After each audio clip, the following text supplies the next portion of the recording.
지난 동영상에서 아이가 준비만 돼 있다면 지능검사를 조금 빨리 진행하는 것들이 도움이 될 수 있다라는 말씀을 드렸는데요. 그 이야기를 좀 더 이어서 왜 그런지에 대한 설명을 드리겠습니다. 제가 4천 가족, 5천 가족 이상의 가족을 만나서 굉장히 많은 상담을 진행을 했지만 제가 해드릴 수 있는 여러 가지 조언들이 있죠. 그런데 실제로 가장 효과가 높은 대응, 이 지능이 높은 소위 말하는 영재, 고도 영재 이런 아이들한테 가장 도움이 될 만한 대응책은 사실은 조기 입학이에요. 왜냐하면 조기 입학이 가장 쉽기 때문에. 월반을 추진을 해서 제가 월반을 좀 도와드리고 거기에 필요한 여러 가지 설명들을 이제 제공을 한 케이스가 있긴 한데 월반은 되게 어렵습니다. 학교라는 공적인 교육 시스템이 일단 상당히 경직되어 있는 부분이 있어서요. 거기에 일단 편입이 되면 아이가 한 학년 정도를 건너뛰어서 월반을 하게 되려면 상당히 많은 장애물 아니면 상당히 높은 수준의 조건을 만족시켜야만 됩니다. 제가 한 사례를 언급한 적이 있었는데요.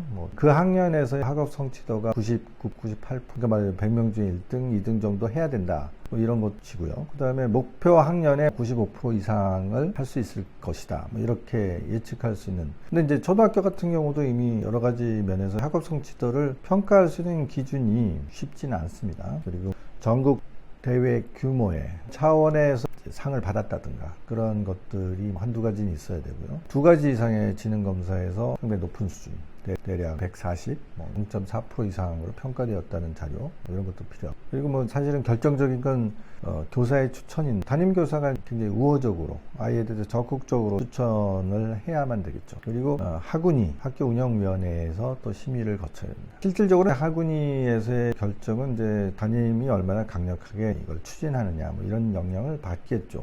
그렇게 해서 모든 서류가 준비가 되면 지역교육청으로 가게 되거든요. 지역교육청의 경우는 사실은 이 월반 같은 것들을 이렇게 다뤄본 경험이 많지 않은 경우가 대부분이더라고요. 지역교육청에서는 정해져 있는 이제 규정집 같은 것들을 참조하고 서류가 완비됐네 하면은 다시 시도교육청에다가 이제 상신을 합니다. 시도교육청 정도 되면은 이런 사례들이 꽤 있고, 월반 사례에 대한 부정적인 의견을 가지고 있는 위원들이 있는 것 같아요. 그거는 아이 때문에 그런 게 아닙니다. 아이가 월반을 시켜줬더니 문제가 생겼다, 그런 차원이 아니고요. 학교와 교육청이 다소 시끄러운, 귀찮은, 후폭풍에 시달린 사례들이 많기 때문에 그래요.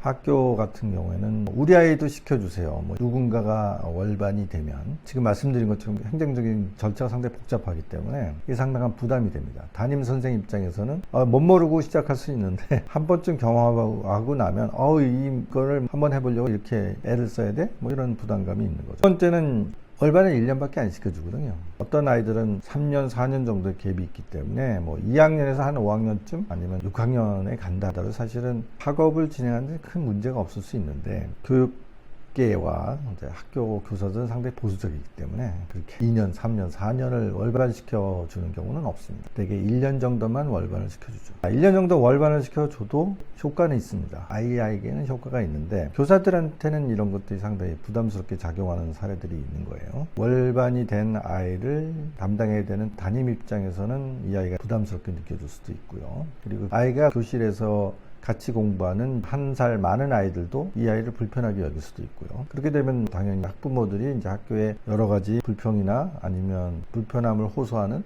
내지는 따지는 일들이 있을 수 있습니다.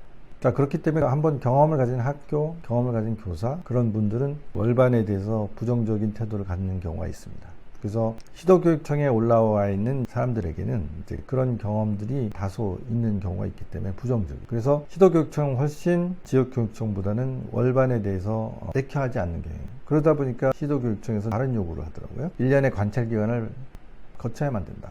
그리고 절대로 2학년은 안 된다.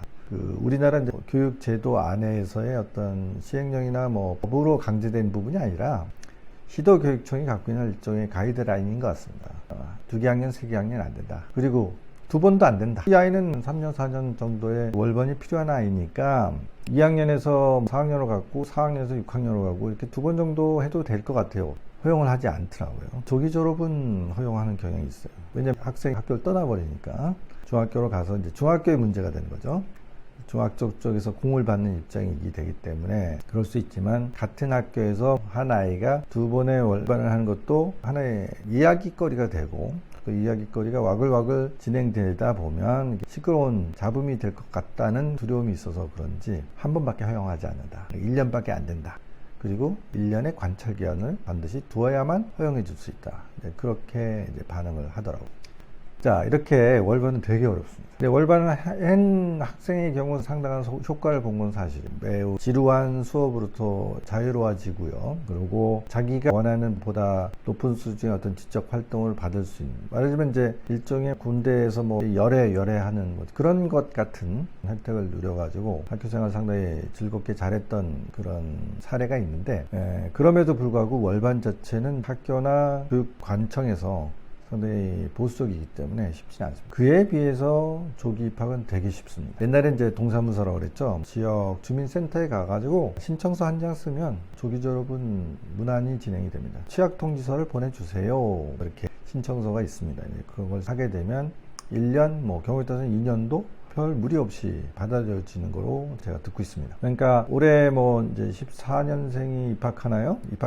그러면 내년에 15년생이지만 16년생이 지금부터 준비를 하면 되는 거죠. 일단 유치원이나 어린이집에서 한 살 많은 15년생들 반으로 옮겨서 거기서 그 친구들과 같이 생활하고 올해 중에 적당한 시기에 주민센터 가서 취약통지서를 보내달라는 신청서 하나 쓰면 자연스럽게 내년에 입학하게 되는 것이죠. 1년 정도 입학한다고 이제 결정을 한다고 하면 꽤 많은 사람들이 걱정을 해요. 쓸데없는 짓을 하는 게 아닐까? 뭐 얘가 과연 잘 적응할 수 있을까? 이런 얘기를 하는데 잘 적응을 합니다. 제가 이제 굉장히 많은 가족들한테 조기 입학을 권유를 했었고요. 권유를 했지만 막상 여러 가지 우려 때문에, 그리고 제 얘기만 듣고 덜렁 결정할 부모가 어디 있겠어요. 그분들이 이제 주변의 사람들한테 많이 조언을 구하죠. 조기 입학 하는데 어떻게 생각해? 조기 입학이 좋을까?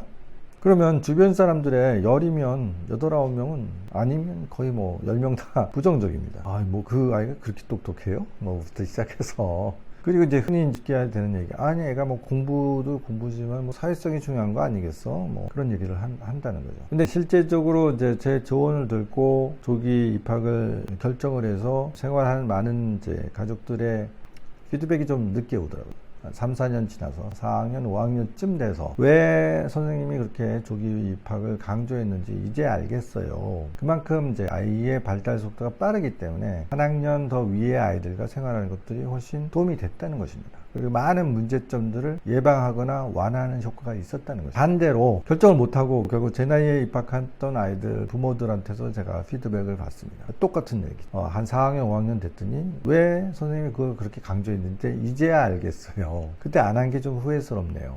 그만큼 아이들의 성장 속도가 차이가 크기 때문에 1년이라도 그 갭을 줄여주는 것이 상당한 도움이 된다는 거예요. 그리고 사회성 문제를 자꾸 얘기하는데 그건 완전히 반대로 생각하는 거예요.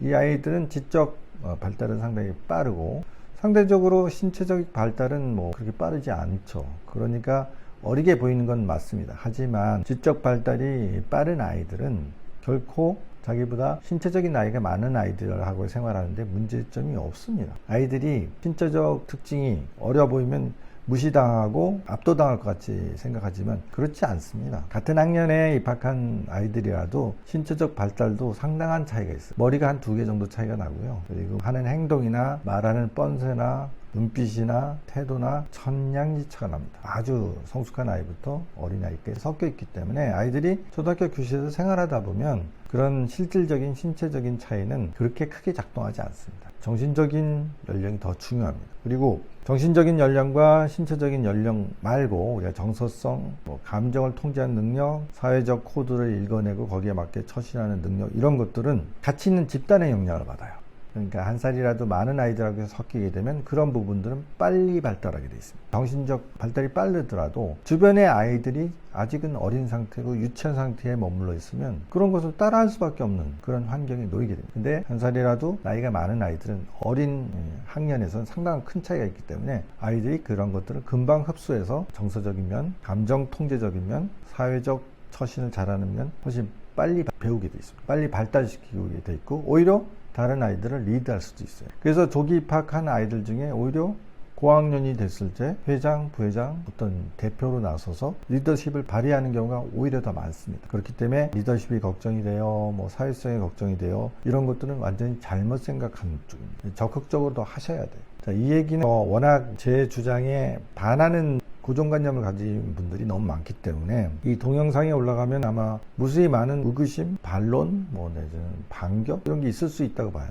얼마든지 환영합니다. 왜 제가 이런 걸 이렇게 강조하고 그렇게 많은 사람들이 부정적임에도 불구하고 굉장히 이 아이들한테 필요하다는 것들은 얼마든지 제가 설명을 드릴 수 있는 사례들을 가지고 있습니다.